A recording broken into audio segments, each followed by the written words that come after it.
Alright, let's now look at the existential components of what it is that we're going to be talking about. Now, this is not going to be an exhaustive treatise on existentialism by any means, although I do encourage you to go ahead and read some of what the existential writers have put down. It's a bit of a slog to get through it, and you might end up thinking they're all about gloom and doom, but they've got some great nuggets in there.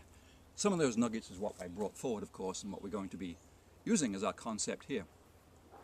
Perhaps one of the first things to really recognize is that we are born into pre-made worlds. So we sort of start out life at a bit of a disadvantage. We're raised, of course, within our respective societies. Our teachers, our parents, they all infuse us with what we need to know to get by and to know about our culture and society, but they also infuse us with religions and a lot of other things. And as we grow up, as we get older, many of us start to question some of those things. And the more we question, and especially if the answers aren't particularly satisfactory, we start to question the whole bit here. And we stand back and say, hey, what's going on here? I'm reminded of that movie, The Matrix. If you ever saw that, it might be a good one if you didn't. There's a fellow in it called Morpheus, and he's speaking to Neo.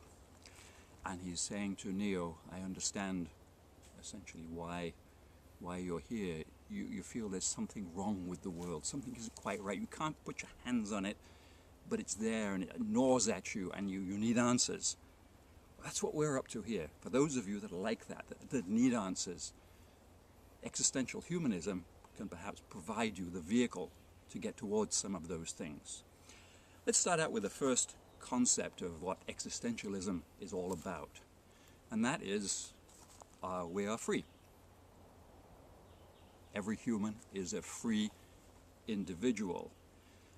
Now, the creationists and all of those make it appear like humans are some sort of a prepackaged object, that they're designed and they come off a conveyor belt or something like that as a manufacturers. Humans are not objects. Objects are created, that's true. They're manufactured for a specific purpose. Humans have no specific purpose other than the purpose they create for themselves. This is the first principle of existentialism, and it's the principle that we're going forward with. That's a very, very key piece here. You are responsible for your own life. You are responsible for what you make of your life. So freedom is fundamental to being human.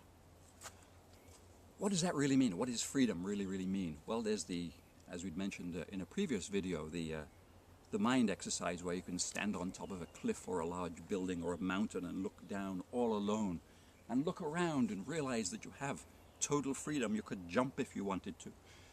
And again, we go back to the existential gloom and doom piece. You've got some of them saying the only choice you really have in life is the choice not to kill yourself. Well, that's not really a heck of a lot of fun.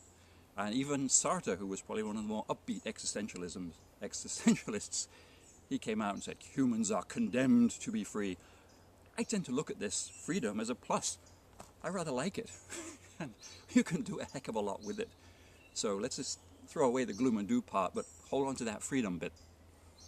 With freedom, though, you're standing on your mountain, whatever, you realize that you're free and you're alone, and all of a sudden you can be overcome with fear because of the fact you're all alone.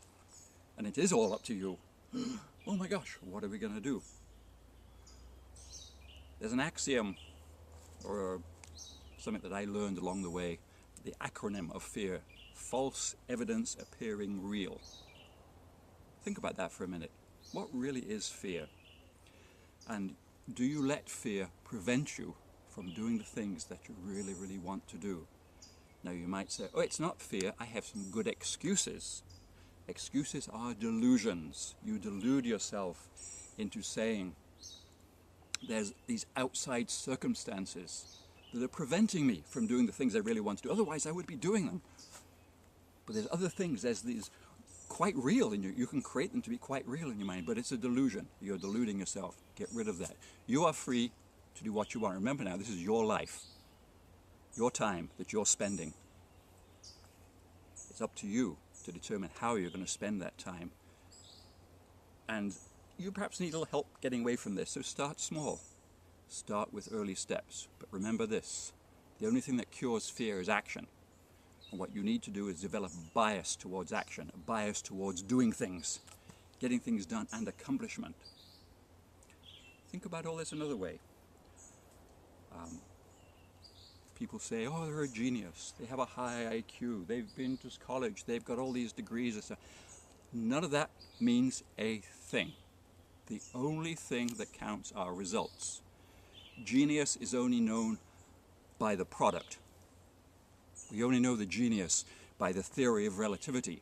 We only know great art and poetry and literature by what's been given. If Shakespeare hadn't written anything, would we know of him? He may be a genius, but genius is only the expression of that and the physical result.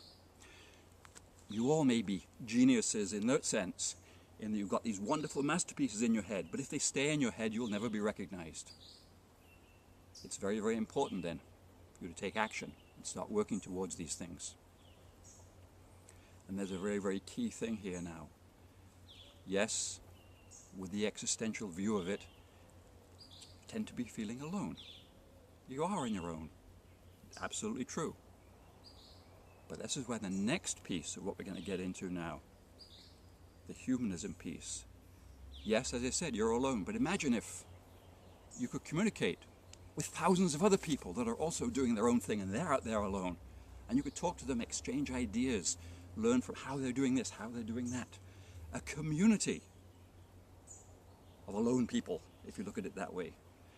We're going to get into more of that in the next video where we talk about humanism. But again, perhaps you're starting to see the framework now of personal responsibility, accepting of personal freedom, creating a goal and plans, and I'm going to make these wonderful things with my life, and I'm going to do these great things and deeds and leave this great art and pictures behind. You are alone because you are unique, you're going forward with that. But on the humanist side of it, there's a lot of other people just like you, and you can talk to them.